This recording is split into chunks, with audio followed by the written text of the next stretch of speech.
Hello बच्चों, मैं MD Asif MD sir Hindi medium में आप सभी का स्वागत करता हूं। पिछले क्लास में हम लोग प्रश्नावली 9.3 के क्वेश्चन नंबर 9 तक के प्रश्नों को सॉल्व कर चुके थे। आज के क्लास में हम लोग क्वेश्चन नंबर 10, 11 और 12 को सॉल्व करेंगे। तो आइए इन क्वेश्चन को सॉल्व करना शुरू करते हैं। क्वेश्चन नंबर 10 में दिया हुआ है, यदि किसी त्रिभुज की दो भुजाओं को व्यास मानकर वृत्त खींचे जाएं तो सिद्ध कीजिए कि इन वृत्तों का प्रतिच्छेद बिंदु तीसरी भुजा पर स्थित है। आइए इस क्वेश्चन को पहले डायग्राम के थ्रू समझते हैं कि ये क्वेश्चन हमसे क्या कह रहा है, उसके बाद क्वेश्चन नंबर 10 को सॉल्व करेंगे। क्वेश्चन नंबर 10 में कह रहा है, यदि किसी त्रिभुज की दो भुजाओं को व्यास मानकर वृत्त खींचे जाएं। मान लेते हैं ए बी सी एक त्रिभुज है जिसमें किसी दो भुजा को हमको क्या मानना है, व्यास मानना है और दो वृत्त खींचना है। तो मान लेते हैं ए बी जो भुजा है और जो भुजा ए सी है, ये दोनों क्या है, दो वृत्त के व्यास है। इनको हम लोग व्यास मान करके दो वृत्त खींचे हैं। एक ये हमारा पहला वृत्त हो गया और ये हमारा दूसरा वृत्त हो गया। तो सिद्ध कीजिए कि इन वृत्तों का प्रतिच्छेद बिंदु तीसरी भुजा पर है। तो हमको क्या प्रूफ करना है कि ये जो हमारा वृत्त है, ये वाला वृत्त और ये दूसरा ये वाला वृत्त, इनका जो प्रतिच्छेद बिंदु, इनका प्रतिच्छेद बिंदु कहाँ पे है, ये छोटा वाला वृत्त हमारा इधर से आ रहा है यहाँ पे, और ये बड़ा वाला वृत्त आ रहा है ये यहाँ पे। ये दोनों आपस में कहाँ पे प्रतिच्छेद हो रहे हैं, इस बिंदु पर प्रतिच्छेद हो रहे हैं। मान लेते हैं इस बिंदु का नाम डी है। तो हमको क्या प्रूफ करना है कि इन दोनों वृत्तों का जो प्रतिच्छेद बिंदु यानी जो बिंदु डी है वो तीसरी भुजा पर स्थित है। यानी ये जो बिंदु डी है ये किसके ऊपर स्थित है, ये भुजा बीसी के ऊपर स्थित है। हमको ये इसमें क्या करना है, प्रूफ करना है। तो जो हम लोग यहाँ पे माने उसी को लिखा हूँ। माना ए बी सी एक त्रिभुज है जहाँ ए बी पहली वृत्त का व्यास तथा भुजा ए सी दूसरी वृत्त का व्यास है। जो चीज़ मैं आप लोग को यहाँ पे बताया हूँ उसी को यहाँ पे लिखा भी होगा। हमको सिद्ध क्या करना है, सिद्ध करना है कि जो इन दोनों वृत्त का प्रतिच्छेद बिंदु है यानी बिंदु डी वो भुजा बीसी के ऊपर स्थित है। तो हम लोग को क्या प्रूफ करना है, बिंदु डी भुजा बीसी पर स्थित है। हमको यही इसमें प्रूफ करना है।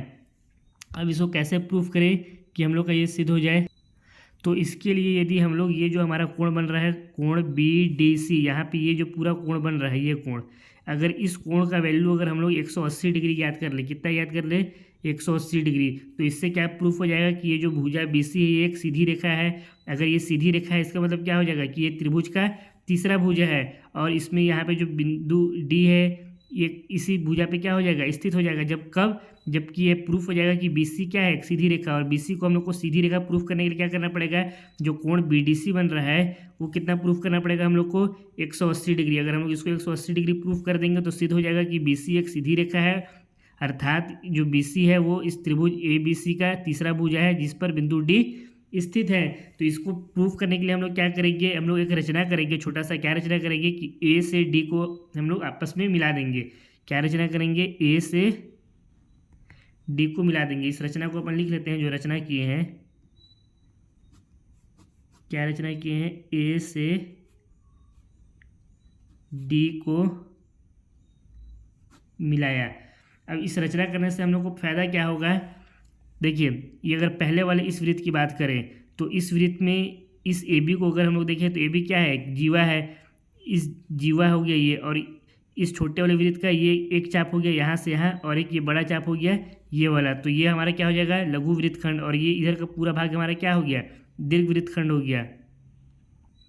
जिससे क्या हो जाएगा कि त्रिभुज के एक वृत्तखंड में बनने वाला कोण क्या होता है, बराबर होता है। लेकिन मैं आप लोगों को ये क्यों बता रहा हूँ, क्योंकि यहाँ पे तो सिर्फ एक ही कोण बन रहा है। यहाँ पे अगर हम लोग देखें तो दीर्घ वृत्तखंड में हम लोग सिर्फ एक ही कोण बन रहा है, यहाँ पे ये कोण। तो यहाँ पे और क्या कर सकते हैं अपन, हाँ यहाँ पे एक प्रमेय हम लोग और इस्तेमाल कर सकते हैं। ये हमारा ए बी क्या है, ए बी अगर हम लोग यहाँ पे देखें तो पहले वृत्त का व्यास है। व्यास क्या करता है, वृत्त को दो बराबर भागों में बांटता है, यानी ये हमारा एक अर्धवृत्त हो गया और ये इधर का पूरा हमारा एक अर्धवृत्त हो गया। ये एक अर्धवृत्त हो गया और ये यहाँ से लेकर के यहाँ तक ये हमारा एक अर्धवृत्त हो गया। और हम लोग क्या जानते हैं, अर्धवृत्त में बना कोण हमेशा क्या होता है, 90 डिग्री होता है। तो यहाँ पे जो कोण बनेगा वो कितना हो जाएगा, 90 डिग्री हो जाएगा, क्योंकि ये कोण कहाँ पे बन रहा है, ये एक अर्धवृत्त में बन रहा है कोण। यहाँ पे जो बिंदु डी पे ही तो कोण बन रहा है, और बिंदु डी अगर देखिए तो ये क्या है, ए बी डी इधर से लेकर के एक अर्धवृत्त है। तो अर्धवृत्त में बना कोण हमारा क्या होता है, 90 डिग्री। तो ये हमारा हो जाएगा 90 डिग्री। इसी तरह से अगर हम लोग इस वाले वृत्त की बात करें, इस वाले वृत्त की बात करें तो इसमें AC क्या है, AC इस वृत्त का एक व्यास है, और व्यास क्या करता है, वृत्त को दो बराबर भागों में बांटता है, यानी ये दो अर्धवृत्त बना देता है, और अर्धवृत्त में बना कोण कितना होता है 90 डिग्री। तो ये हमारा एक अर्धवृत्त हुआ पहला, और इस जो व्यास है इसके इधर का जो वृत्त हो गया, वृत्त का भाग बचा हुआ, ये हमारा दूसरा अर्धवृत्त हो गया। तो यहाँ पे कौन सा कोण हमारा बन रहा है, यहाँ पे अगर हम लोग देखें तो ये AD और C ये कोण बन रहा है, तो इसका वैल्यू भी कितना हो जाएगा 90 डिग्री हो जाएगा, एक समकोण हो जाएगा। अगर ऐसे नहीं समझ में आया तो इसको इस तरह से समझिए, ये हमारा एक पहला वाला वृत्त हो गया, ये हमारा पहला वृत्त हो गया, इसमें ये यहाँ से यहाँ AD है, ये हो गया A, ये हो गया D, और यहाँ पे इसका क्या है एक व्यास है, ये हो गया AB। ये व्यास क्या कर रहा है, इस AD को दो बराबर भागों में, सॉरी ये व्यास AB इस पूरे वृत्त को दो बराबर भागों में बांट रहा है, यानी दो अर्धखंड बन रहे हैं यहाँ पे, दो अर्धवृत्त। तो ये जो कोण बन रहा है यहाँ पे, ये वाला कोण, ये कोण क्या हो जाएगा 90 डिग्री का हो जाएगा, क्योंकि अर्धवृत्त में बना कोण 90 डिग्री होता है। इसी तरह से हमारा यहाँ पे एक बड़ा वाला वृत्त है, इसमें व्यास क्या है AC है, और यहाँ से यहाँ AD हो गया, ये AD बिंदु हो गया, क्योंकि दोनों में क्या था AD था दोनों वृत्त में, तो यहाँ पे भी क्या हो गया AD हो गया हमारा। तो ये व्यास क्या कर रहा है, ये हो गया AC, ये व्यास इस पूरे वृत्त को दो बराबर भागों में बांट रहा है, एक अर्धवृत्त ये हो गया, एक अर्धवृत्त ये हो गया, और यहाँ पे जो कोण बन रहा है ये भी कितना हो जाएगा 90 डिग्री, क्योंकि अर्धवृत्त में बना कोण 90 डिग्री होता है। तो हम लोग क्या लिख सकते हैं, अतः कोण ADB बराबर 90 डिग्री। इसी तरह से कोण A, ये हमारा हो गया छोटे वृत्त में ना, इसको लिख भी देता हूँ छोटे वृत्त में, और ये हमारा हो गया बड़े वृत्त में। कौन सा कोण हो गया हमारा ADC, ये भी किसके बराबर हो गया 90 डिग्री के। इसको मान लेते हैं समीकरण 1, इसको मान लेते हैं समीकरण 2। इन दोनों का कारण क्या हो जाएगा, चूंकि अर्धवृत्त में बना कोण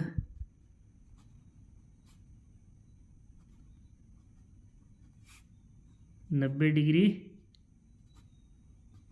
होता है।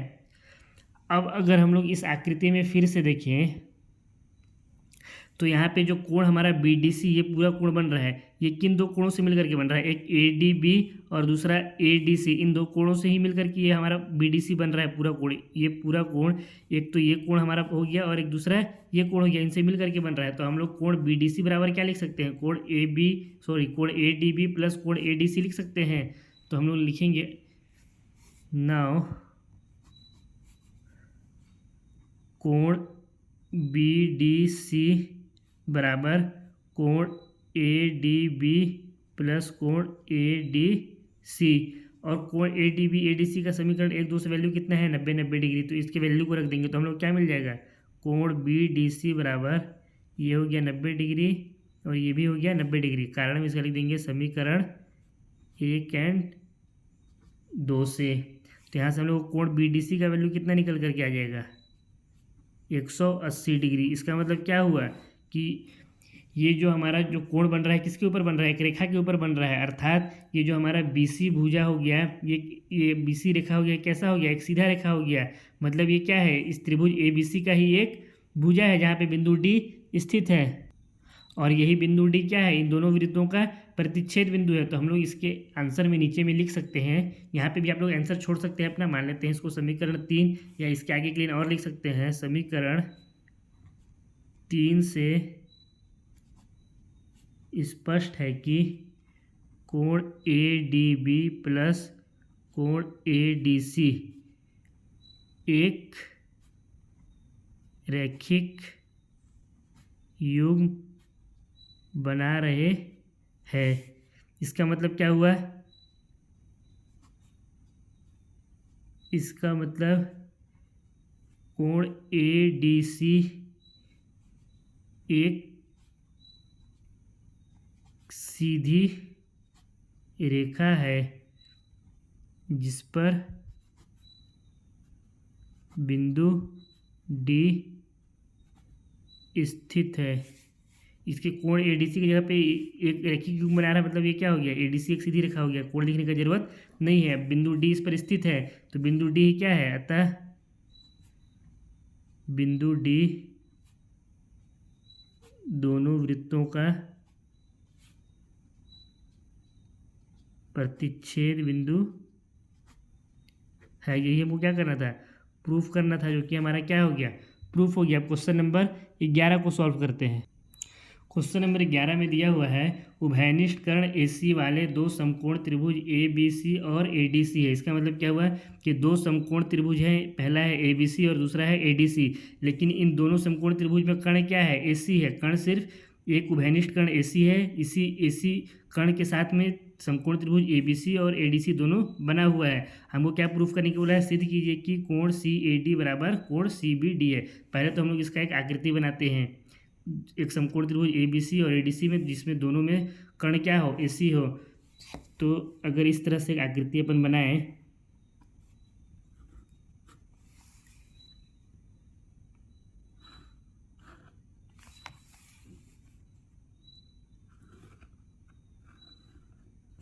मान लेते हैं ये हमारा समकोण त्रिभुज क्या है, ABC है, यानी यहाँ पे जो कोण बन रहा है वो कितना हो जाएगा हमारा, 90 डिग्री का हो जाएगा, जिसमें कर्ण क्या हो गया हमारा, AC हो गया। और हमको क्या बोला है, ये कर्ण उभयनिष्ठ है, इसी के साथ में क्या बना हुआ है, समकोण त्रिभुज ADC भी बना हुआ है। तो इसी कर्ण को लेते हुए हमको क्या बनाना है, एक और समकोण त्रिभुज ADC। तो हम लोग किस तरह से बनाएंगे, इसको हम लोग इस तरह से बना सकते हैं। ये हो गया हमारा,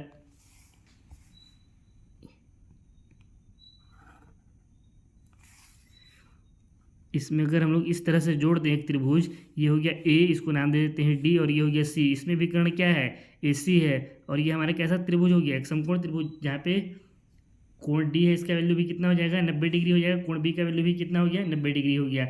अब हमको इसमें प्रूफ क्या करना है कि CAD कौन सा कोण हो गया, ये हो गया C, ये हो गया A, ये हो गया D, यानी कौन सा कोण हो गया हमारा, ये वाला कोण CAD किसके बराबर है, CBD के। तो CBD कौन सा हो गया हमारा, ये हो गया C, ये हो गया B, ये हो गया D, यानी यहाँ पे जो कोण बन रहा है, इसके लिए हमें क्या करना पड़ेगा, B और D को आपस में मिलाना पड़ेगा। तो हम लोग इन दोनों को मिला देते हैं, ये हो गया हमारा B और ये हो गया D। तो हमारा CBD ये वाला कोण, इन दोनों कोणों को हम लोग क्या करना है, आपस में बराबर सिद्ध करना है। तो इसको कैसे आपस में बराबर प्रूफ करें, सबसे पहले तो जो हम लोग आकृति बनाए हैं, इस आकृति को लिख लेते हैं। माना ABC व ADC दो समकोण त्रिभुज हैं, जिसमें AC उभयनिष्ठ कर्ण है, तथा जो कोण B और D है, इसका वैल्यू कितना है, 90 डिग्री है, तथा कोण B बराबर है कोण D के, अर्थात इन लोग दोनों कितना है, 90 डिग्री है। अब इसके बाद हमको क्या करना है, इस प्रश्न को सॉल्व करना है। अब इस प्रश्न को हम लोग कैसे सॉल्व कर सकते हैं, इसमें क्या कर सकते हैं अपन, तो एक चीज़ देखिए, अगर हम लोग कोण B और कोण D इन दोनों को अगर अपन जोड़ दें तो कितना हो जाएगा, यहाँ पे 9 कोण B प्लस कोण D कर दे तो कितना हो जाएगा, कोण B और कोण D दोनों का वैल्यू कितना दिया हुआ है, 90 डिग्री, दोनों समकोण है। तो यहाँ पे कितना हो जाएगा, 90 प्लस 90, यानी कोण B प्लस कोण D बराबर हमारा कितना आ गया, 180 डिग्री आ गया। मान लेते हैं ये हमारा है समीकरण नंबर 1। अब कोण B और कोण D, इस आकृति को देखें तो एक कैसा आकृति है, ABCD एक चतुर्भुज बन रहा है। यहाँ पे जो कोण B है और ये जो कोण D है, ये दोनों एक दूसरे इस चतुर्भुज के क्या है, सम्मुख कोण है, आमने सामने के कोण है, और इनका योग कितना आ रहा है, 180 डिग्री आ रहा है। तो हम लोग एक प्रमेय पढ़े थे, प्रमेय क्या था कि चक्रीय चतुर्भुज के सम्मुख कोण कैसे होते हैं, उनका योग 180 डिग्री होता है। यहाँ पे जो सम्मुख कोण है B और D, ये एक चतुर्भुज में बन रहा है और इनका योग 180 डिग्री आ गया। इसका मतलब क्या हो गया, ये जो चतुर्भुज है कैसा चतुर्भुज है, चक्रीय चतुर्भुज है। यानी यहाँ पे जो आकृति बनेगा कुछ इस तरह का बनेगा, इसके चारों शीर्ष क्या होंगे, एक वृत्त पर स्थित होंगे, इसके चारों शीर्ष एक वृत्त पर स्थित हो गए। तो ये हमारा क्या बन गया, एक चक्रीय चतुर्भुज बन गया। कैसे बना, इसका कारण भी लिख देंगे, चूंकि समीकरण 1 से स्पष्ट है कि ABCD एक चक्रीय चतुर्भुज है, चूंकि चक्रीय चतुर्भुज के सम्मुख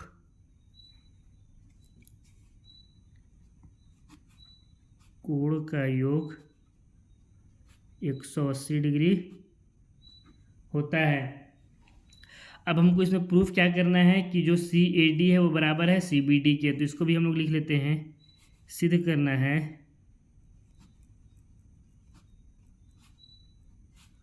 कोण CAD बराबर है कोण CBD के। तो अगर इस आकृति में अगर हम लोग ध्यान दें तो ये अगर इस रेखा को देखें CD को, तो ये क्या है, ये एक जीवा है, क्योंकि ये क्या कर रहा है, इस वृत्त के दो बिंदुओं को आपस में मिला रहा है। तो इस तरफ क्या बन जाएगा, हमारा एक अलग लघु वृत्तखंड बन जाएगा। ये छोटा वाला भाग ये हमारा हो जाएगा लघु वृत्तखंड, लघु वृत्तखंड। और इस जीवा से जो इस तरफ का भाग है पूरे वृत्त का, यहाँ से लेकर के यहाँ तक, ये जीवा के इस तरफ का, ये पूरा हमारा क्या हो जाएगा, ये हमारा पूरा हो जाएगा दीर्घ वृत्तखंड। और हम लोग क्या पढ़े हैं कि किसी भी वृत्तखंड के में जितने भी कोण बनते हैं वो आपस में क्या होते हैं, एक दूसरे के बराबर होते हैं। तो ये हमारा पूरा क्या हो गया, एक दीर्घ वृत्तखंड। दीर्घ वृत्तखंड में कौन कौन सा कोण बन रहा है, एक बन रहा है हमारा कोण CAD, एक ये कोण बन रहा है। इसी तरह से दूसरा कोण क्या बन रहा है, CBD। ये दोनों क्या हो जाएंगे, आपस में एक दूसरे के बराबर हो जाएंगे। तो हम लोग क्या लिख सकते हैं,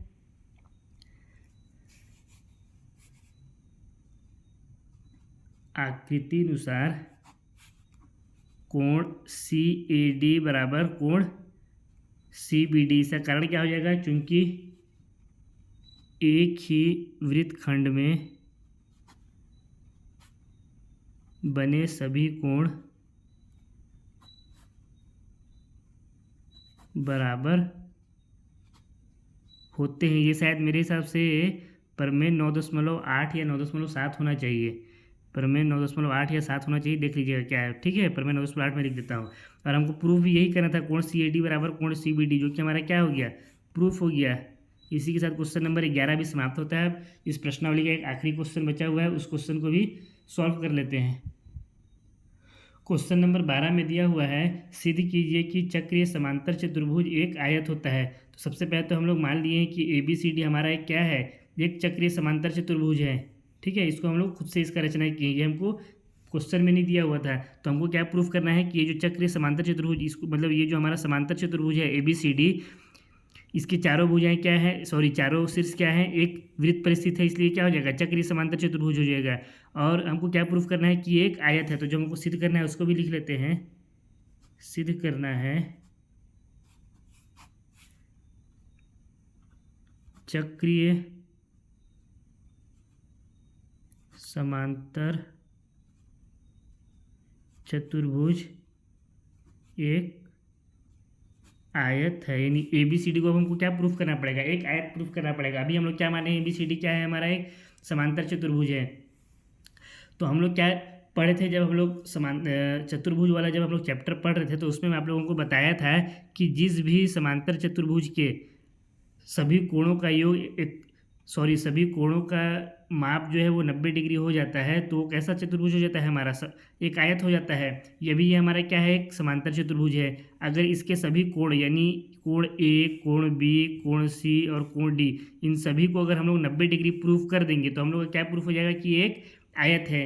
अब इसको प्रूफ कैसे करेंगे, इसको प्रूफ करने के लिए हम लोग क्या कर सकते हैं, तो देखिए अभी हम लोग का क्या है, ये एक समांतर चतुर्भुज है। और हम लोग क्या जानते हैं, समांतर चतुर्भुज के जो सम्मुख कोण होते हैं वो आपस में बराबर होते हैं। यानी कोण A कोण C के बराबर होगा और कोण B कोण D के बराबर हो जाएगा।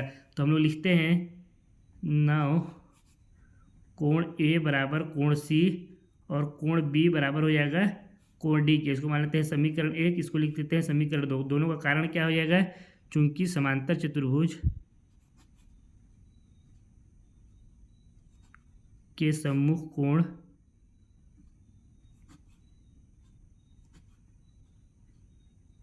बराबर होते हैं। ये हो गया हमारा समीकरण 1 और समीकरण 2। अब चूंकि हमको क्या दिया हुआ है कि ये सिर्फ जो ABCD है सिर्फ एक समांतर चतुर्भुज ही नहीं है, साथ ही में क्या है, चक्रीय चतुर्भुज है। और हम लोग क्या जानते हैं कि जो चक्रीय चतुर्भुज होता है उसके सम्मुख कोणों का योग 180 डिग्री होता है। हम लोग इसको पढ़ चुके हैं इस प्रमेय को। तो हम लोग आगे लिखेंगे अगेन, चूंकि ABCD समांतर के साथ साथ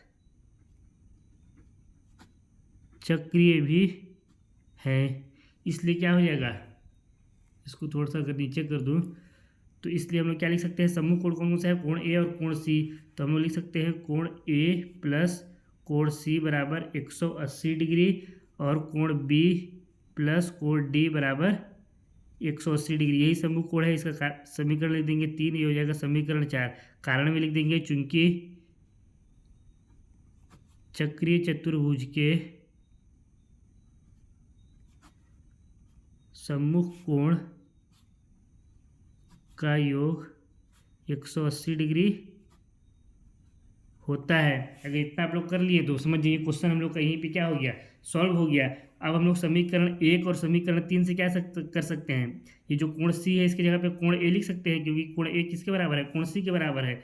तो अगेन लिखेंगे समीकरण 1 एंड 3 से, इसको थोड़ा सा ऊपर कर देते हैं, इतना में हो जाएगा। हम लोग का हो गया ये कोण ए प्लस कोण ए बराबर 180 डिग्री। कोण ए प्लस कोण ए क्या हो जाएगा, 2 कोण ए बराबर कितना हो गया हमारा 180 डिग्री। यानी यहाँ से अगर हम लोग कोण ए का वैल्यू निकालेंगे तो कितना हो जाएगा 90 डिग्री, क्योंकि ये 2 से 180 कट जाएगा 90 बार में। तो इसको मान लेते हैं अपन समीकरण नंबर 4 हो गया, ये हमारा हो गया समीकरण 5। अब समीकरण 5 और समीकरण 1 को देखें तो यहाँ पे क्या है, कोण ए, ये भी कोण है, तो हम लोग क्या लिख सकते हैं, कोण सी बराबर 90 डिग्री लिख सकते हैं। तो हम लोग लिखेंगे अगेन समीकरण 1 एंड 5 से हमारा क्या हो जाएगा, कोण सी बराबर हो जाएगा 90 डिग्री। क्यों होगा, क्योंकि कोण सी कोण ए के बराबर था समीकरण 1 में। इसको मान लेते हैं समीकरण नंबर 6। अब देखिए हम लोग यहाँ पे क्या किए, समीकरण 1 और 3 से सॉल्व किए। इसी तरह से क्या कर सकते हैं, समीकरण जो हमारा 2 है और समीकरण 4 है, इससे भी क्या कर सकते हैं, समीकरण 4 में कोण डी की जगह पे कोण बी लिख सकते हैं।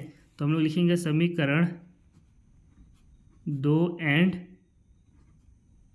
4 से कोण बी प्लस कोण बी बराबर कितना हो जाएगा 180 डिग्री। कोण बी प्लस कोण बी कितना हो गया, 2 कोण बी बराबर कितना हो जाएगा 180 डिग्री। ये 2 से 180 कट जाएगा 90 बार में, तो कोण बी का वैल्यू हमारा कितना आ जाएगा 90 डिग्री। और कोण बी हमारा किसके बराबर है, कोण डी के बराबर है। इसको मान लेते हैं ये हमारा हो गया समीकरण नंबर 7। तो हम लोग समीकरण 2 और 7 से क्या लिख सकते हैं, इसको थोड़ा सा ऊपर कर दूं, समीकरण 2 एंड 7 से कोण बी 90 डिग्री है, कोण बी यहाँ पे कोण डी के बराबर है। तो हम लोग लिख सकते हैं कोण डी बराबर 90 डिग्री। इसको मान लेते हैं समीकरण नंबर 8। अब यदि हम लोग समीकरण 5, 6, 7 और 8 से देखें तो कोण ए, कोण बी, कोण सी और कोण डी का वैल्यू कितना आ गया है 90 डिग्री आ गया है। यानी ये हमारा सारा चारों कितना हो गया, ये भी हो गया 90, ये भी हो गया 90, ये भी हो गया 90 और ये भी हो गया 90। और हम लोग क्या जानते हैं कि किसी भी समांतर चतुर्भुज की यदि चारों कोणों का मान 90 डिग्री आ जाएगा तो क्या हो जाता है, हमारा आयत हो जाता है। जो कि हमको क्या करना था, यहाँ पे प्रूफ करना था, ये हमारा क्या हो गया, प्रूफ हो गया। तो इसके लिए एक लाइन नीचे हम लोग लिख भी देंगे ताकि हम लोग को पूरा पूरा नंबर मिले, नंबर हमारा कुछ भी कटे ना। चूंकि हम जानते हैं जिस समांतर चतुर्भुज के सभी कोण का मान 90 डिग्री होता है वह एक आयत होता है। इसलिए क्या हो जाएगा,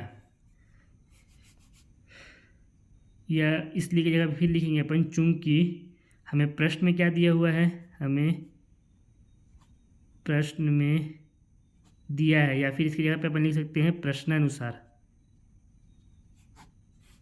ABCD क्या था हमारा, एक शुरू में हम लोग क्या माने थे ABCD को, एक समांतर चतुर्भुज, हमको प्रश्न में ही दिया हुआ था ABCD एक समांतर चतुर्भुज है तथा समीकरण 5, 6, 7 एंड 8 से स्पष्ट है। क्या स्पष्ट है, स्पष्ट है कि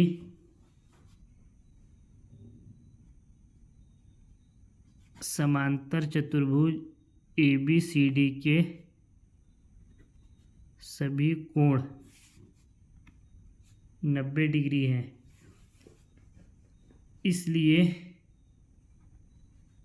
चतुर्भुज ABCD एक आयत होगा। यही हमको क्या करना था, प्रूफ करना था, जो कि हम लोग क्या कर दिए, प्रूफ कर चुके हैं। इसी के साथ क्वेश्चन नंबर 12 समाप्त होता है और साथ ही प्रश्नावली 9.3 भी समाप्त होता है। आज के क्लास को भी यहीं पर समाप्त करते हैं। अब बहुत जल्द नेक्स्ट क्लास में मिलेंगे नेक्स्ट चैप्टर के साथ।